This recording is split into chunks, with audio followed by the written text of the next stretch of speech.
Unfortunately, I picked a work day to do my work here on the YouTubes when my internet is touch and go. But I'm backed up on stories and I'm still trying to diagram out my channel to figure out exactly how I want to run my channel before I consider my work finished. And I may not finish my work.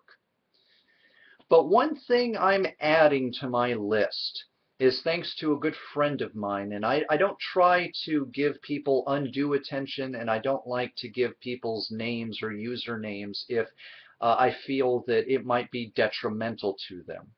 Because I heed the warning of society. If you dare to talk about the fallacies of our current sex laws, well, it must be because you are a sexual deviant and just want to do bad things to kids, women, you name it.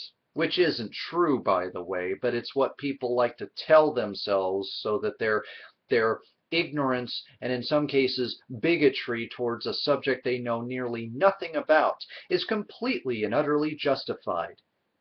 Except it's not. But I digress. It is a she. I know many she's, so it's not like you're going to know what I'm talking about. She posted that she is no longer going to be posting links to things that Bill O'Reilly have said or their videos that Rush Limbaugh has said and so on and so forth, and I absolutely agree with this. Because we then give these people a platform. We now allow them to penetrate into our network of viewers and friends and followers, and in some cases maybe inspire them to follow those people. Even though those people are despicable people, whether they're just doing it because it's business, because they know that infamy sells, or whether they're doing it because they actually believe it, at the end of the day is irrelevant. The fact that their information gets taken on as gospel, that people will firebomb mosques, and when you ask why you did it, or do you even know a Muslim person, they will say, well, and I quote, I only know what the Fox News tells me. Oh no, but it's the violent video games, right? It's the easy access to guns, right? It's the violent novels and movies and music. Or the music that's on and on about positive portrayals of recreational drug use. But that brings me to my topic. I myself as well, I will not be forecasting these people either. They do not need any more audience. If anything, they need to be ignored. Another section of people who need to be ignored, those who crave infamy instead of fame. God, I had this so much better put before my connection went out this last time. Okay, so, but it's not just about serial killers and mass murderers. Are these people worth studying? Absolutely. There are factors to their lives, factors to their minds, factors to their genetics, factors to their environments. All these things come together in a rather disgusting soup to create somebody who is unable to see people as people and instead see them as playthings, as a source of amusement. Or in the case of people like Ed Gein, as a source for furniture, because, IKEA wasn't around at that time. Okay, bad joke, I admit, but, Because I study these people not because I think, oh, gee, what did they do wrong? How can I commit mass murder and get away? No. I study them because I'm interested in their genetics. I'm interested in their particular psychoses or lack thereof. I'm interested in their home environments. I'm interested in their epigenetics. I'm interested in everything that goes into making people like this. Because that, my associates, that is how you troubleshoot one problem in society and you create an actual viable solution that would see a reduction of mass murders in this country. It's one of the pieces of the puzzle, obviously, but it is a big one. It is a bigger one, I'm sorry, Miss Tiger Lily, than guns.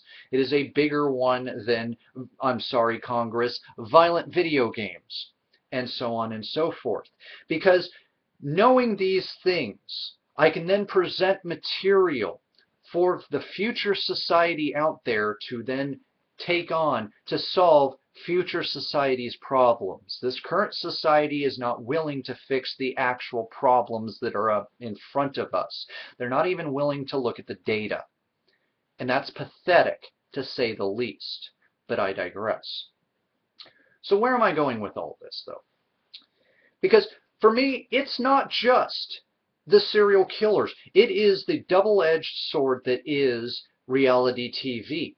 And I'll get into at the very end why that's a double-edged sword and why I would love to see reality TV disappear, because I think that it sets a bad precedent. And I'll explain why. There is one major thing that reality TV is doing that nobody else is doing, that if they do it successfully, has the potential to be the single greatest moment in our generation. And again, I'll get to that. So, reality TV.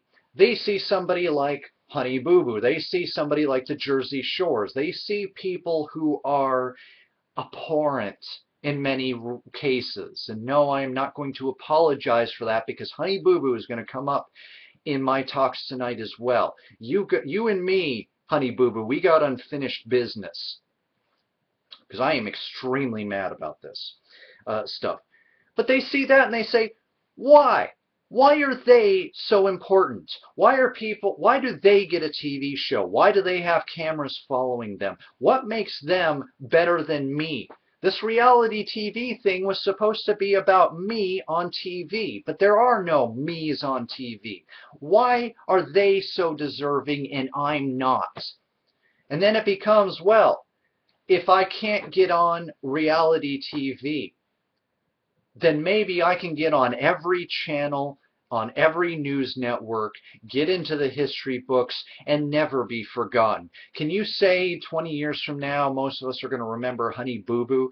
Do most of you remember the last time you even thought about the show Survivor, one of the grand experiments that started this whole reality TV craze in the first place?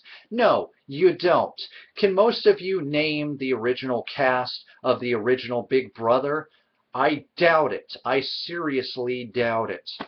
But I digress. They say, why are they more deserving? Why aren't people following me around with cameras? And when you couple that with the psychology of somebody who feels the need for attention, somebody who craves it, somebody who needs it, somebody who is willing to break the law, even if they don't themselves entirely agree with what they're about to do, then we've got, it doesn't take an MIT graduate to understand that we have a problem here, that we're promoting certain people who are absolutely not supposed to be there because of our love of drama, because we love the fact that these people are abhorrent, because then in some cases we can look upon them and be like, I feel better about my life and my vocation in life because I'm at least doing better than these people.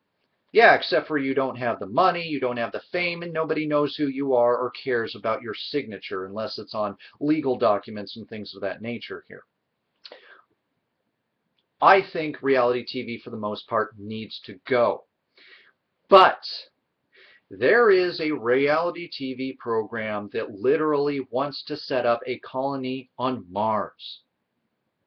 Is it scientifically plausible? Yes. But guess what? It's mind-bogglingly expensive, at least too expensive right now for NASA to do. And you got to keep in mind, they've got to keep not only the 2 people they're initially sending to Mars alive, they have to keep the camera crew, producers, writers. If there's a transmitter there that has to be taken care of, that has to be dealt with. You're not just sending 2 people to Mars, unless they're the entire film crew, and then you're going to take the beamed information and splice it. I don't know how it's going to work at this point. But if they pull it off, if they pull it off, then they will have achieved our generation's moon landing. Think about it. A TV program is going to set up a colony, and then every couple of years they're going to send 2 more people to said colony, to Mars, the surface of the red planet. I cannot express how big that is. I cannot even express how much of a leap in our technology as well as our galactic, our civilization status that would be for us to literally set up shop on Mars. And if they're successful, you think other countries aren't going to want in on that? This is going to be must-see TV, and I'm not joking about that. Out of all the TV I have cut out of my life, I would spend time, I would make time to watch that Mars program. And these producers know it, but they have to literally do it. If they're going to do a soundstage bullcrap cop-out like that, then screw that. If anything, they would screw their entire genre if they did that. So much is at stake for them making this happen and making this work. So I'm conflicted, because I do honestly believe the moment that we decided to say everybody gets a show through reality TV, we created a precedent of people who look at this and go, well, why am I not on that show? I'm more talented. I'm better looking. I'm funnier. I could do this show blindfolded. Why am I not on there? And when they're not getting that attention, when they're not getting whatever validation, whatever's missing from their lives, then you get people who are infamous. Then you got people who are willing to literally kill to get their name in everybody's papers and on the hearts and lips of all citizens who absolutely care about this. We need to fix this infamy. We need to go back to caring about facts, fact-checking, and balance, because all of this is out of balance. And you think that this is bad now? If we continue on the path that we're going right now, I don't see it getting much better. You can restrict the guns all that you want. We'll have a hatchet murderer next week. You know, we got to fix the fact that most of you know who John Wayne Gacy is. Most of you understand who Ed Gein is, and so on and so forth. And I believe that we can do that, but we have to do it smartly.